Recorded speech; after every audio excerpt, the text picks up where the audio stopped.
golden.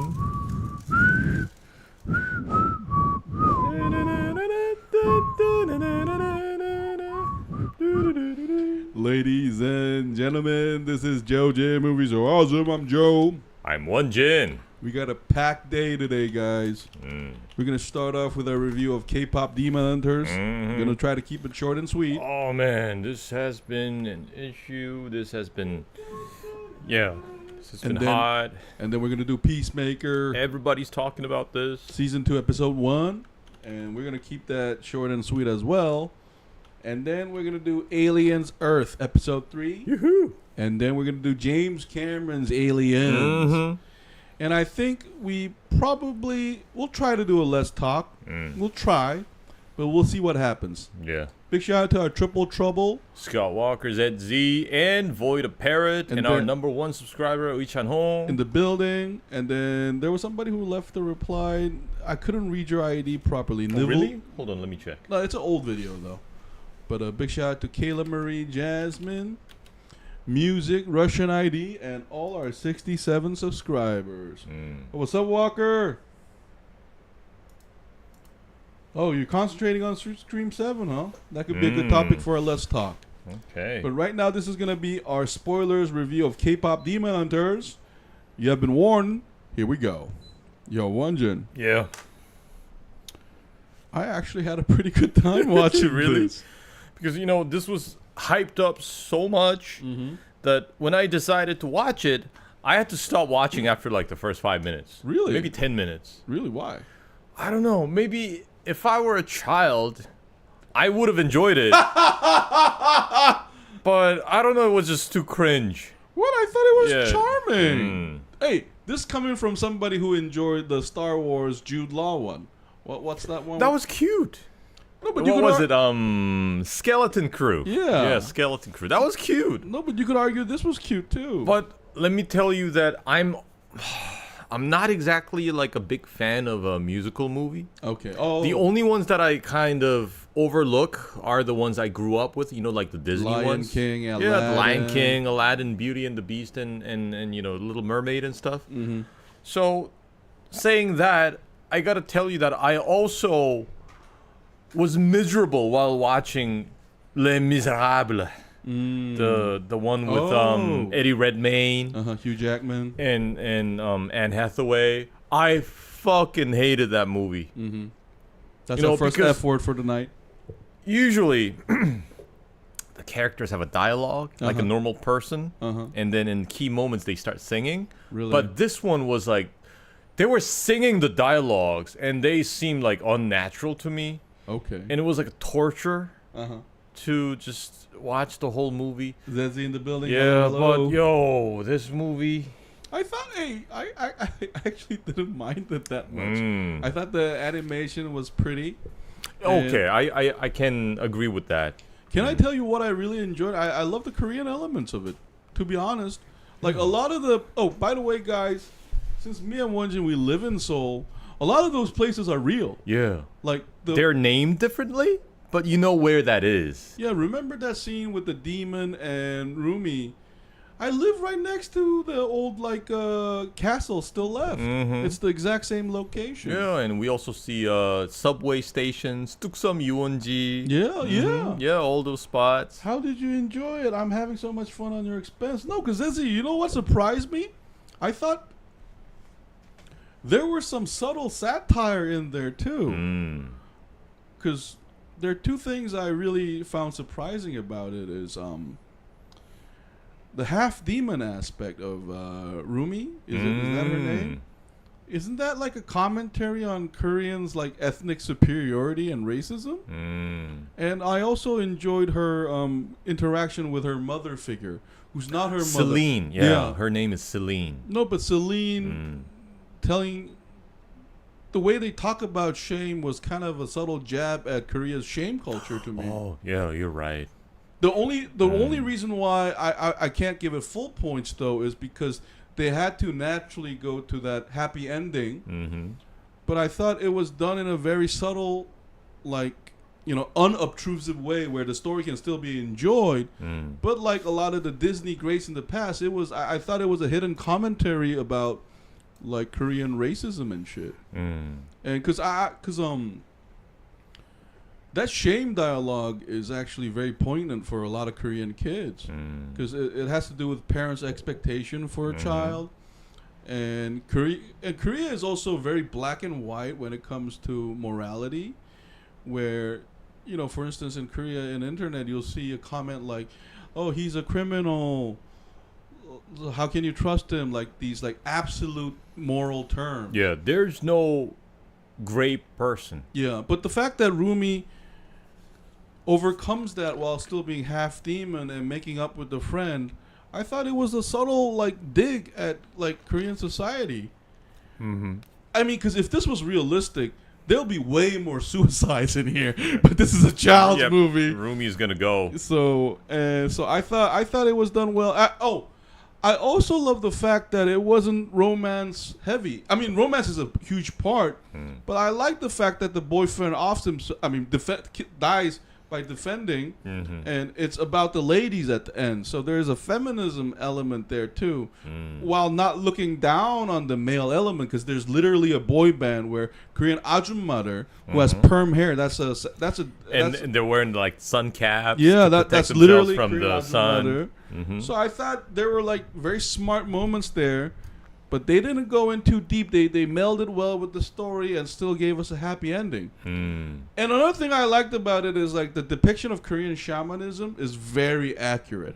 Those trees and with those like ribbon kind of things. Sure, yes. Yeah. And the demons too, because Haja has double meaning. It means lion, exactly. but if you depending also on like a Grim Reaper. Depending on the character and the way they're dressed too. And I also love that tiger, because that's a Korean interpretation of a hete. Yeah, that's called gachi horangi. Yeah. So there were just like.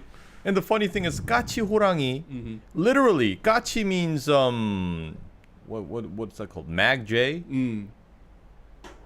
It's Mag J or Magpie. I don't know. Yeah, I don't remember, but I think it's Mag J. And literally, it hangs around with the Mag J with 3 eyes. Yeah. No, and the depiction of the Joseon Dynasty was very accurate too. Like the Joseon King. Oh, you mean like in the flashback? Yes. Yeah. And the village. So these were very historically accurate. And so I want to give a lot of credit to this for making Korean culture like palpable for foreigners without like it barging in too much. Because one of the problems I have with a lot of K-pop drama is it feels like someone who's never been praised before. Like, stop obtrusing the story with the Korean stuff. With all the explanations. But here, it was just done in a very pleasing way for me, where I felt like, you know, Korea was being proud without being boastful. You know, so. And another reason why I'm probably giving this high credit is because Won-Jin, I don't think, enjoyed this movie that much. Maybe I lowered Joe's expectations. Yeah, he told me to watch it, so I was like, 0 expectation. But I even love like the action scenes and everything. The action scenes were cool though. I mean, what I did like about this show was the action scenes and like the weapons they were wielding, because we see onwoldo, which is like a long lance. Well, it's actually from China. Yeah, it's from China, and it's very well known to us because of the Romance of Three Kingdoms. It's called Moon Spear because it's the shape of the crescent moon. Yeah. And I also, like you said, appreciate this for all those like subtle Korean elements here and there. And I like the fact that they didn't explain much. Yeah. No, and the Korean snacks and all that was done really. I mean, I gotta say, I found the 3 main characters charming. I liked it, and I like how they, because one of them is a Korean American, right?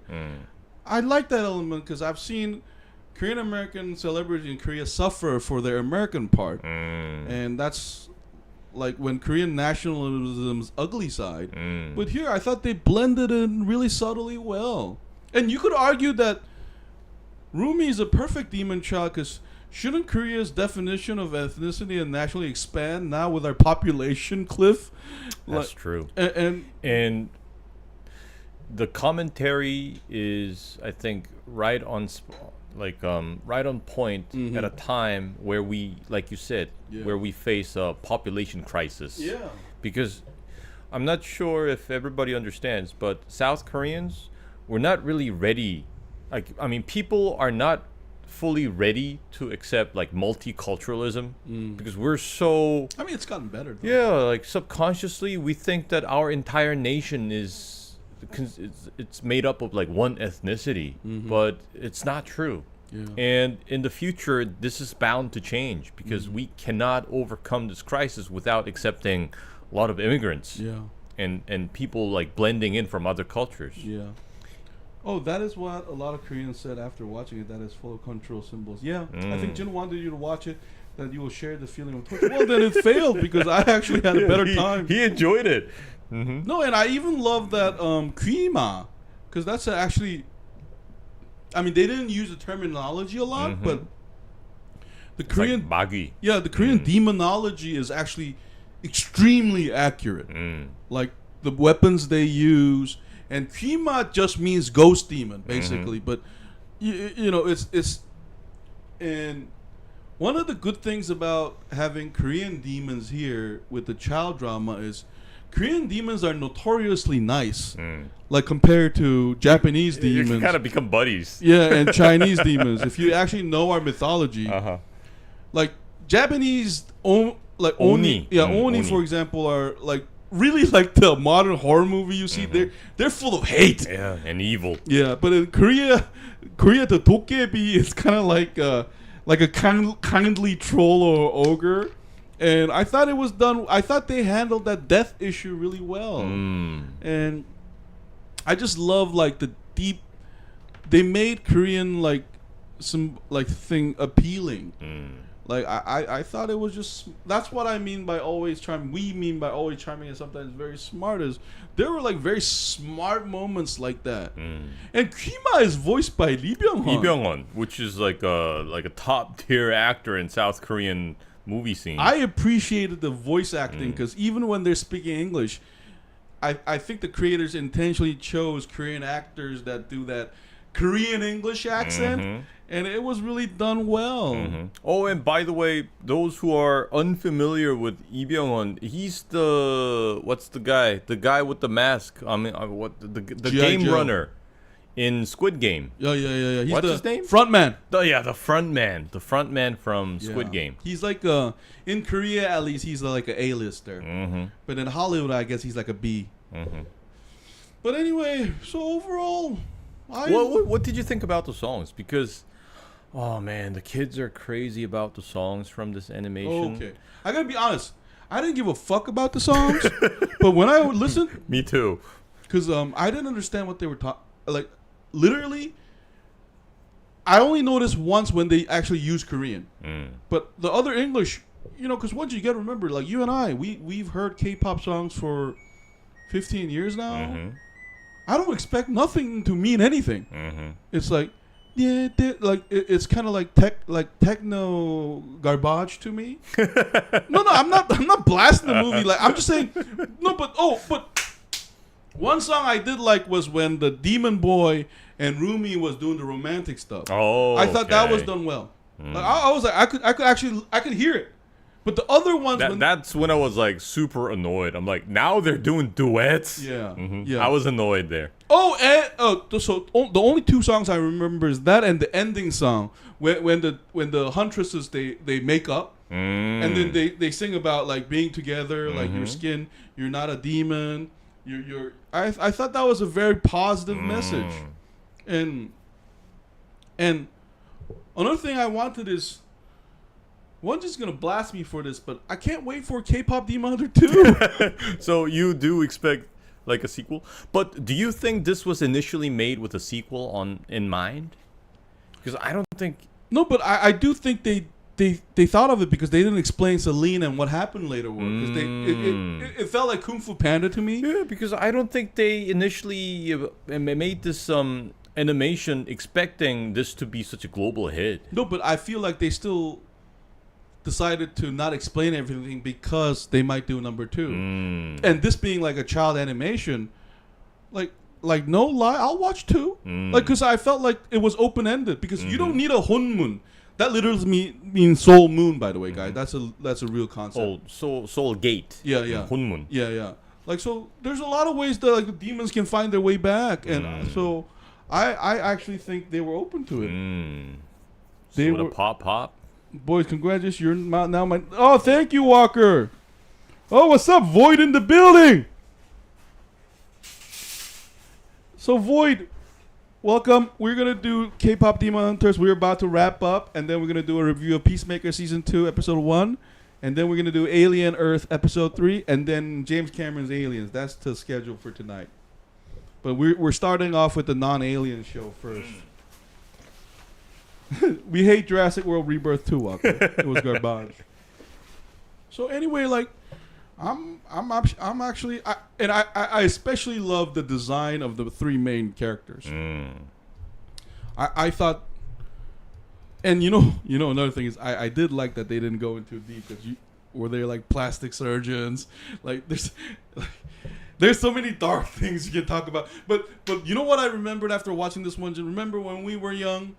You know how Britney Spears was abused, and it's not like American pop doesn't have a dark side to it too, like drugs, celebrities like going off, and then like studios being assholes. So I thought you could argue, like, 'cause we're Korean, so we know the background. I just thought it was just a great happy image. To me, it just still feels quite surreal. Just like, what was it? Psy's Gangnam Style and Squid Game, all these things, and now we have K-pop Demon Hunters. What's common for me of all these things is that I didn't expect these to go like so global and become so popular. No, but here's the difference, though. I don't really understand why they had like such great success. I feel like this is an upgrade, though. You know, one of the things that made Gangnam Style work for me, I might get some hate for this, but because it was funny. It was an Asian guy. And it was like any other Psy song for me up until that point. No, but you know what? It's like Ken Jeong. No, he was here a voice actor. I saw it in the ending credit. No disrespect to him, but anytime like a minority culture wants to get invaded, they have for some reason they have to be funny guy. Just like I feel like that's why Eminem worked, because he was funny when he was entering black culture. Right. And then based on that, you buy his album and you listen to the rest of the songs, and you'll know that that's not funny at all. Yeah, but from Gangnam Style to this, I feel like this was done in all seriousness. And I gotta be honest with you, like, I think this was better than some of the Pixar animations I saw lately. Maybe I'm giving Void, so whether we're going to review Peacemaker episode by episode remains to be seen, though. Because there are other movies and shows. If there aren't, we might do that. But right now, we're going to do our first impression first. So we might do 8 episodes later, once at a time, or episode by episode. Because we're going to focus on Alien, Earth, and Aliens this month. And before we end, I got to appreciate like how far we've come with promoting our culture. Because if... Well, back when I was a teenager, I had never expected Korean culture to have like a global appeal, just like what we see from this animation. And basically, we have like a generation of kids growing up watching this, just naturally learning about our culture and all these like little like subtle details about the Korean things. And maybe one day they will like dream about, or not dream, or maybe hope to make a visit to South Korea to check out all the places they saw in the animation. And they're gonna grow up singing these songs, just like I grew up singing Disney songs from like Beauty and the Beast and Aladdin. So that's still very fascinating to me. They can sing the song if they want, but please don't do it around me. I don't give a fuck about the song, to be honest. Oh, my favorite character is Rumi, because another thing I liked about her is her hair. That's the Korean. braided hair. That's the Chunyang style. That's a very traditional Korean style, but they updated it with the purple dye and no ribbon at the end. Yeah. That's Won-Jin exactly right. That's a very traditional Korean ponytail. And so she's my favorite character because I thought the voice acting and the drawing was done fantastically. When she was talking to Celine, her surrogate mother, I felt that. Why don't you love me for who I am? And I'm so glad they didn't go into other Korean concepts that go crazy about that, like Han and like Chong. yeah. Like I'm glad they didn't go into that because it felt like a Korean culture updated for like that's how I felt. Yeah. My favorite character, I would say, was also Rumi, and then that tiger. Oh yeah. And my favorite scene in the entire animation was like the one where they went to the public bath, and you have the water ghost. In Korean, that's called Mulgwishin, and they don't explain much about it. Yeah, that was pretty funny. Yeah. No, they incorporated it in a way like really nice. I like that too. I like even the haraboji telling, like the grandfather telling him to fuck off to the bathroom. That's realistic. They used to be like that. So, Void, I'm going to be honest. The number one promoter of Korean culture currently is the catchy doo-doo K-pop song. Which song is that, Void? Is hold on, doo. Is that the baby shark thing? I'm really not into K-pop, Baby guys. shark doo. Oh no, but that's not K-pop. That's from children's animation. It says the come kids come. We have BTS and Pretty Boys and Kimat and a lot of things. Come and. No, but maybe later we can go into the grueling schedule that they go through. Like you know what? Hey, let me put it this way. This was capitalism done right. Because it was like you could like the charts. Like I mean, but Won-Jin, you know what? That's life. You know, I'm glad they didn't go into that because, listen, if you guys want to go to the dark side, me and Won-Jin, we can talk for 2 hours about how effed up everything can be. That's right. And it's gonna take more than 2 hours. But overall, let's give a number grade, my man. I would give it a 6. 6? Because let me tell you, I mean, yes, I could show some nepotism and give it a good grade because it's dealing with Korean culture and stuff. But the problem is, number one, I fucking hated the songs. Number two, even as like a story,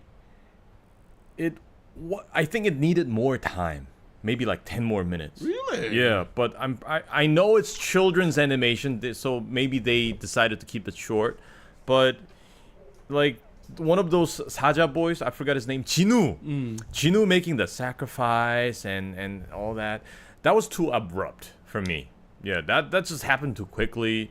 I didn't expect like Rumi's what's it called? The secret to be like embraced and accepted so quickly. I thought it was by done her just buddies. right. Really? These are children. Yeah, I know. It's children's animation, so I was expecting too much. Yeah, maybe. you were. So you heartless fuck. Yeah, you can call me heartless, but Yeah. still, I cannot overlook the fact that it was. I mean, it could have been done better. This is adult bias. It's not like Mufasa was that deep of a character too, motherfucker. We love him because he got but he died, so that's why we. Jinwoo just died here too. But Mufasa didn't, sell out his mother and his sister for a luxurious life in the palace. That's why Jinwoo died, because he paid for it and he said he was free, motherfucker. What the fuck? This is age bias right here. Yeah, maybe if I had seen. Wait a minute, I have a question. What did you hate the most about it then? Songs. Besides the songs. Besides that, because 6 is like you hated some parts other than that. Yeah, I mean it's the overall pacing of the story. Okay. Yeah. And I think Rumi got too much focus compared to the other two characters of the trio. Because I think, what were their names? I already forgot. I don't care. Yeah, but the other two characters, I thought they were interesting because they all have different character and personality. So I was hoping I could learn more about them. But then it was so focused on Rumi and her secret, like half mixed blood. Aspect. The second movie can be about all that. And then Rumi's father, who happens to be a demon. Perfect. You already told the studio what they need. I like the cultural concepts and I love the tiger. Yeah, the tiger was nice. Oh, Jin, stop looking for excuses and give it a better grade. Is Valorant Korean? If it isn't, why? Is it soulless, Void? Is it soulless postmodern capitalism bullshit? Is that why it might as well be Korean? So you give a 6, huh? Man, I was gonna give it an 8, but because you fucked up with that, I'm gonna give this 8.5. Okay. You know, I like Won-Jin. This is so funny how like you know what's funny when I talk to you sometimes like it's so funny how we saw the same thing but we interpret it so differently. Let me tell you something. I thought the pacing was perfect. I thought I was so glad they didn't go in too deep because I could keep it light. And I just like another hanyak. They explained the Eastern medicine, the traditional medicine. Yeah, I just felt like, here's my impression: always charming, sometimes very smart, but always keep it simple. You know, they didn't go too crazy because you don't want the kids coming out crying with their parents in their hand. You want them to smile, right? So I thought the Kimat getting vanquished and the boy band getting rid of just opens the door for a second one without the baggage. I don't want deep lore. Hey, this is not deep lore shit, guys. This is not surface level, but okay. Valorant is an online multiplayer. Okay, FPS game. We'll search it during the break. Yeah, I've heard about it. Scott, how do you guys both feel? You guys are now my number one. We love it, Walker. Hey, call us number 0, Walker. We the shit thanks to you, man. Our triple trouble, ZZ, Scott Walker, and Void. I love the old ladies dance. Yeah, like that's exactly. They're like little details like that I like. And you know those like slow motions and the song and everything and those like key dramatic moments. Yeah. I thought that was also like a pretty smart satire on K-dramas. Yeah. No, I like, and I even love the subway battle scene. Was the action amazing? No, but they did it like smart enough to. And their depiction of Seoul is very accurate. I think they probably like took a lot of pictures and then animated over it, so it was done so well. So I give it 8.5, and you gave it a 6. So that average out 7.25. 7.25. K-drama moments made me laugh so hard. Yeah. So it's a very feel-good movie with some smart, like subtle satire in there that doesn't make you feel uncomfortable. So JoeJinMovieSoAwesome gives K-pop Demon Hunters a 7.25. We recommend it. If you're a parent, go watch it with your kid. It's gonna make you feel good. If you're a kid, knock yourself out. Please don't make this a Frozen and sing those silly songs to me. They already are. No, but I gotta be honest. I don't remember one song. What was it? Golden. And you know what? I remember the Frozen song until I went outside and heard Dun Dun Dun. No, Won-Jin. Soda Pop. I remember the Frozen song, but I erased it from my mind because I went out and everybody was singing it. I was like, fuck you all.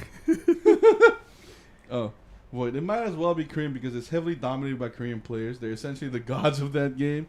Oh, yeah. FPS is a Korean genre, guys. I'm your soda pop. I'm your soda pop. I'm like, shut the fuck up. Shut the fuck up. I didn't care. I was enjoying the animation. Like, and the sound was just like, you know, the way I listen to K-pop when I walk down Gangnam. Hey, today I walked past through Gangnam, right? I heard some K-pop. I was like, fuck yeah, but I'm not going to remember any of you. But it was just, okay, catchy. You know what I mean? So JoeJinMovieSoAwesome gives K-pop Demon Hunters 7.25. We're going to take a short break. Papa, can you hear me? Well, isn't that from the one with Barbra Streisand? What was that? Which one is that? I forgot the name. Barbra Streisand. No, we'll try to remember. It's a musical movie. But anyway, guys. I forgot the name, yeah. Jersey Boys? No. Soda Pop and Dun Dun Dun. They play them at Mega Coffee. Really? I didn't notice that. Anyway, guys, JoeJinMovieSoAwesome gives Demon Hunter 7.25. We're going to take a short break and come back to Peacemaker Season 2, Episode 1. This has been JoeJinMovieSoAwesome. I'm Joe. I'm Won-Jin. We'll see you guys in a bit. We'll be right back. Bye. So your plan to torture me has failed, Won-Jin. Was this a follow-up to Orgard 2? Was this...